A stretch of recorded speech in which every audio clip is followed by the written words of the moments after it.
guys, welcome back to the channel. Umukobwa wanyu Mwiza, and today mbafitiye indi video. I'm excited kubera no munsi turuze go closing one of the chapters that I started earlier last year. Ndibuze kugira turuze kwa turi gusoma igice cya gatatu cya Ngunda. Kutari wa reba ibice bya icyambere n'icya kabiri. Go back and watch and then come back and let's finish this thing. Anyways, thank you for watching. Ntabatsindiye.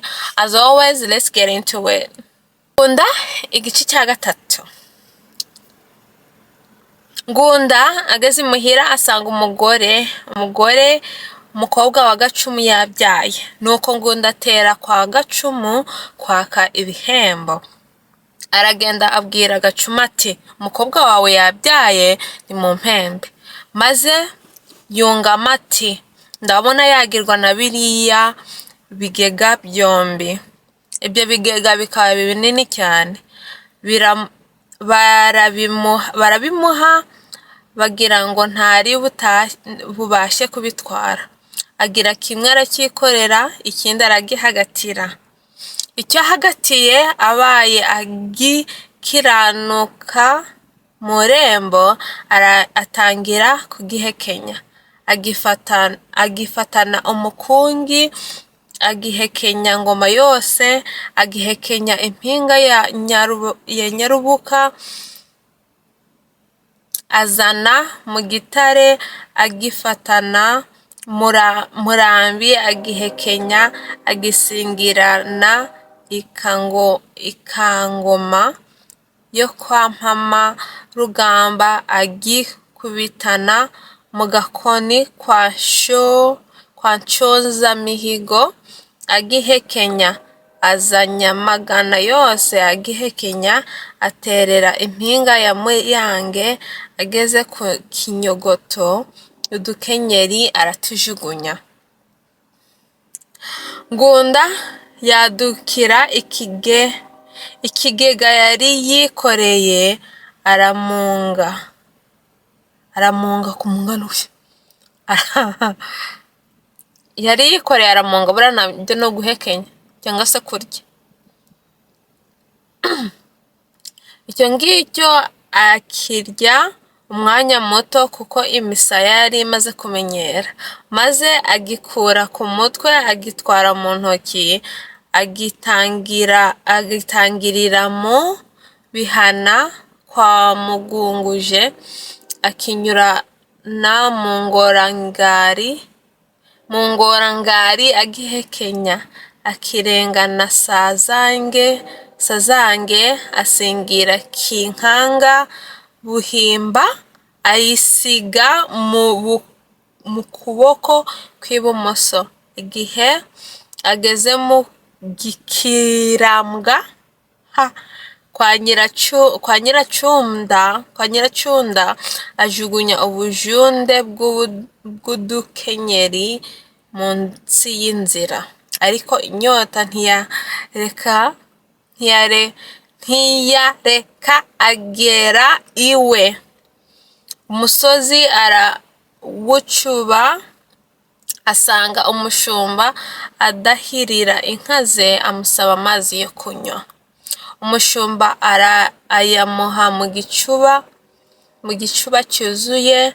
Ngunda ayabunda intama imwe, yongeza andi, naho amubera iyanga ntiyashira inyota. Nuko wa mushumba aramubwira ati nazanye no gushokera inka zanjye, sinazanye no kukuhirira. Nazanye no gushokera inka zanjye, sinazanye no kukuhira. Wa mushumba acaho ajya gushoza inka ze hirya. Nuko Ngunda agikenya, yica ku kibumbiro, arakinywa, arakinyama, aragikamya, ajya mu kindi kibundiro nacyo aragikonoza,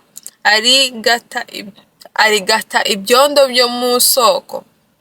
Ngunda amaze kunywa amazi yose yo mu bibundiro no mu riba, ajya mu ibuga araryama, agarika umwogo w'inda.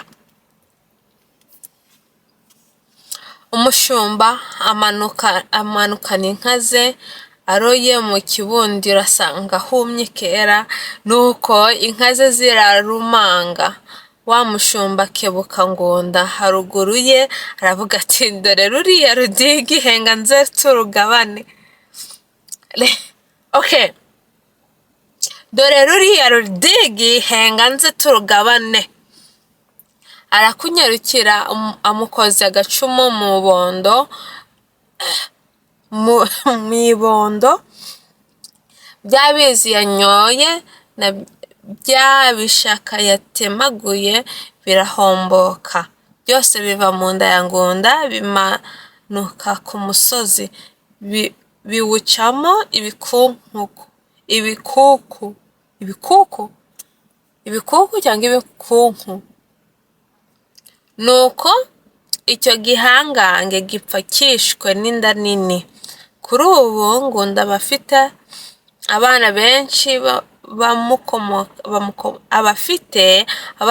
bamukomokaho, ariko yamaze gupfa abagore be bajya gushaka amazu bajyana n'abana be. Abo bana bari abarya inka se, babura ibibatunga, bapfa uruhondobero bishwe n'inzara.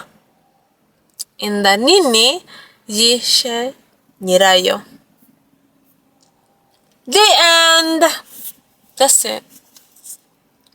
Iyo niyo nkuru ya Ngunda. Uko niko Ngunda yapfuye.